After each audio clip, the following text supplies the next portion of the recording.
Bismillahirrahmanirrahim. Je billahi minash shaitanir rajim. Bismillahirrahmanirrahim. Alhamdulillahi rabbil alamin wal aqibatu lil muttaqin wala hudan illa ala zalimin wa salatu wassalamu ala rasulillah muhammadin wa ala alihi wa sahbihi ajmain. Salaamaaleykum mbokk yi. Donc li ñu nar a waxtaane tey xam nga at bu nekk dama leen jox yóbbalu koor kon fii aussi am na yóbbalu koor bu neex bu ci nekk boo xam ni damay ñaan yàlla bépp julit bu ko dégg bu ko jàpp bu ko gis jéem ko jàng par cœur parce que yonent bi alayhi salaam du waxantu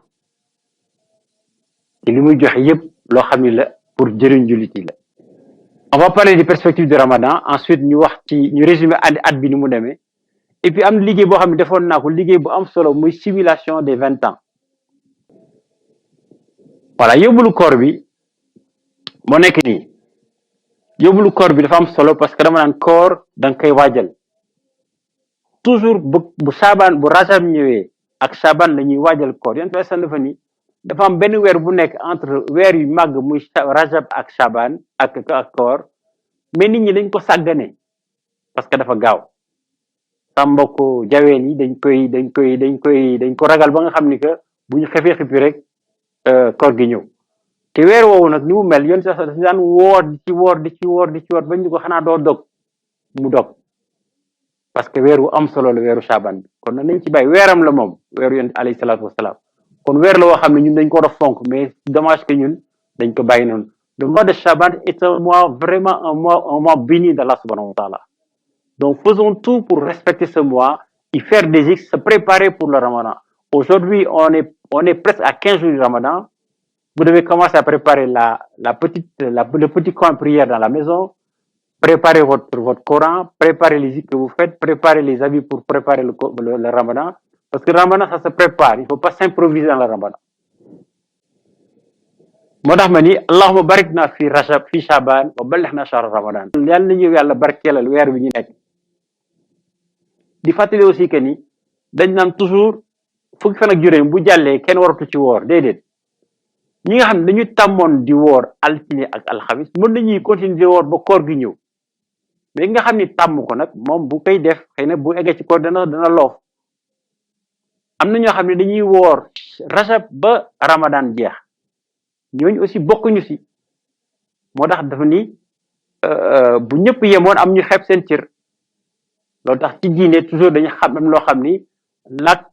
yàlla tegul dara lu bakkan mënul mais ko xam ne am nga kattan bi nga mën ko def donc ci yóbbalu koor bi ma ci njëkk a wax mooy farata koor dañ naan yéene la aniya innamal a'malu bi niyati donc yàlla yéene lay fay mais loo yéene il faut nga jëf ko moo tax naan da ngay yéene bu la neexee nga yéene bis bu nekk mais da nga koy yéene avant bis bi ñëw bu la neexee aussi nga yéene weer wooru yëpp ce qui fait que yow boo ko yéenee mën naa ni jarul nga koy bamtuwaat ci biir weer bi ci topp mooy lépp lu mën a yàq sa woor nga bàyyi ko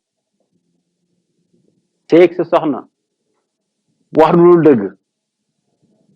lekk saafonto ku jigéen ñi loolu yëpp ak leneen da nga koy bàyyi muy ñaaree muy farata koor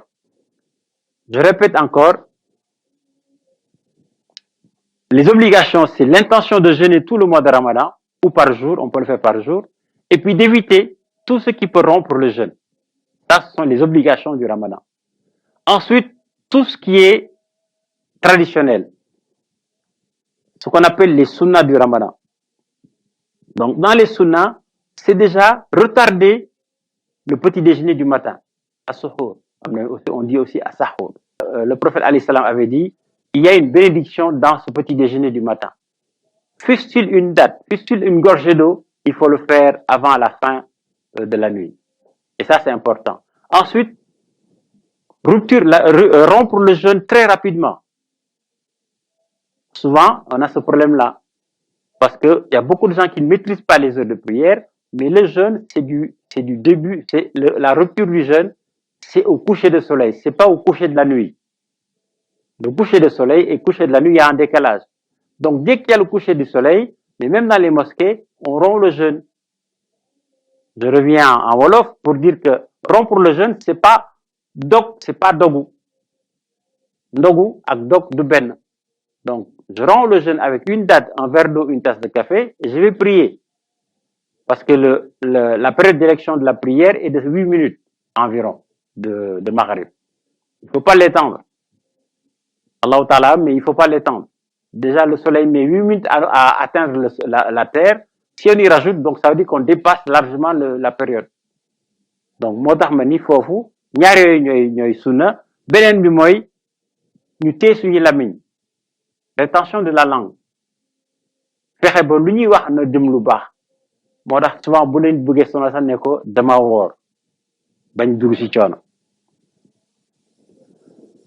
mu ñëw ci maintenant li ma tuddle le meilleur zikr xam nañ naan koor mooy presque anniversaire au Alxuraan parce que c'est le yonent al-Islam jëkk a jot la révélation. Le mois de Ramadan, c'est le mois anniversaire aussi du Coran. Parce que le prophète alayhi salam a reçu la révélation par Jibril alayhi salam pendant le mois de Ramadan. Donc, c'est pour ça que le prophète alayhi salam avait dit Afdalul zikr kitab Allah. Lolu moy lan mo di que quelque part dafa ni zikr bi gën moy Alxuraanul Karim. Mais xam nañ am na ñoom jafe-jafe pour assimiler Alxuraan mais quand même da ngeen di jàpp leen même boo doon jël lettre par lettre di wax alif laam miim zalikal kitab la di ko def par benn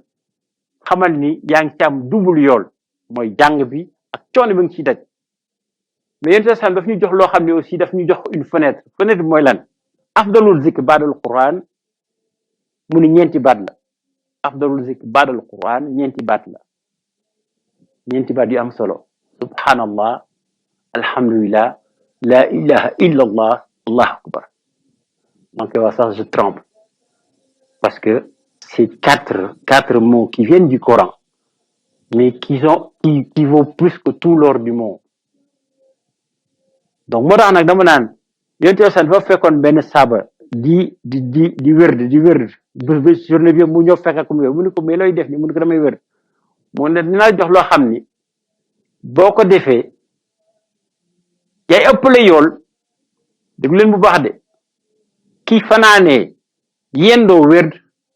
yaa ko ëppale yool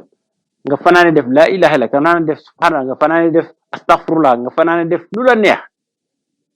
yendoo ko xamal ni ki wax ñeenti baat yi avec formule bi ko yonent bi alayhi moom la ñu jox après moo gën ëpp yool kon moo tax ma ni kii képp ku ko dégg war nga ko jàng donc mu ni le prophète a dit à propos de cette formule que celui qui la récite une fois aura plus de mérite que celui qui fait des zikrs toute la nuit et la journée durant 24 heures. Allahu Akbar. Donc, vous prenez 3 minutes, 4 minutes, 5 minutes, vous faites les zikrs en même temps, les 4 en même temps. Moi, je dirais, faites subhanallah, vous faites la même chose. Alhamdulillah, vous faites la même chose. Allahu Akbar, vous faites la même chose. La ilaha illallah, vous faites la même chose. Vous le faites dans la journée. Imaginez-vous celui qui est enfermé chez lui, en train de faire tous les zikrs du monde. Ya Latif, Ya Salam, Ya Samadou, en faire des milliers et des milliers. Vous avez plus de mérite que ce bonhomme-là. Le prophète alayhi salam du waxantu lu mu wax rek wax yu la yàlla moo ko wax la voilà formule bu moo nekk nii bu ngeen xoolee dafa au début dafay compliqué mais bu ngeen ko defee bu ngeen ko jël rek mu yomb day doon subhanallah adada ma xalaqa subhanallah mil a ma xalaqa subhanallah adada ma fil ardi wa samaay subhanallah milla ma fil ardi wa samaay subhanallah adada ma axsa kitaabahu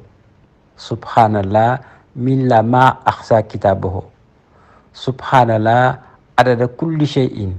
subhanallah milla kulli shay'in kon nañu fexe ba lii ñu fexe ba mën ko donc il dit gloire à Allah autant de fois que ce qu'il a créé subhanallah adada ma xalaqa Ensuite, gloire à Allah autant de fois pour remplir ce qu'il a créé. Gloire à Allah autant de fois que ce qui se trouve dans les cieux et sur terre.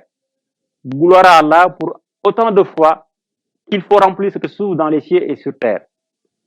Gloire à Allah autant de fois que ce qui se trouve dans son livre, Kitabullah. Gloire à Allah autant de fois pour remplir ce qui se trouve dans son livre. Ensuite, pour terminer, gloire à Allah autant de fois que toutes les choses qui existent. Gloire à Allah pour remplir, gloire à Allah autant de fois qu'il faut pour remplir tout ce qui existe, toutes les choses qui existent. Attention, les 4 formules, il faut les dire en même temps. Il ne faut pas prendre un et laisser l'autre. ñeenti da nga koy jël ñoom ñett nga waxe ko boo jëlee nga ni subhanallah adada ma xalaqa subhanallah mila ma xalaqa ba mu jeex nga def ba mu nekk subhanallah adada kulli shay donc ñeent yi ngay waxandoo ci même instant bi ñeenti way sam neen ku ko def di ëpp yool ki yendoo fanaanoo di wér suba ngoon kii moo ko ëpp yool donc loolu dafa am solo donc kooku mën na formule bu njëkk bi bii mooy bi ci topp te dama ragal ni sax bii def naa ni moo gën a am tef ko bële parce que bii ñeenti baat yi ñu ci boole moo tax même malgré que bële man daan naa ci boole ñeenti baat yi mais jàppi moo ko noonu bien la xam ne que ñeenti baat yi bokk kon nag man du ma romb li yonent bi alayhi salaam wax mais buñ ko jàppee noonu day doon lu am solo parce que ñeenti baat yooyu dara gënu ko diis ci Alxuraan donc moo nekk nii pour que ñi nga xam ne bëgg nañu xam li ci nekk te hadis bu wér la voilà kon léegi yóbbalu koor gi loolu la woon mooy farata yi sunna bi ñu xam ko kon xam nga compliqué wul ba yokk ci benn yóbbal bu ndaw boo xam ni moom moo ko joxe aussi mu ni boo bàyyi woon lii yëpp di def salaatu nabi moo gën ci yow kon nag booy def lii yokk ci salaatu nabi man dama naan defal bii facteur multiplicatif ak salaatu nabi bu la neexee bul defa ci leneen defal loolu rek nga xool di nga de waxuma la de aw wàllu yu bu rëy da nga ko romb di dem parce que salaatu nabi ak ñeenti baat yi kenn xamul lu mu toll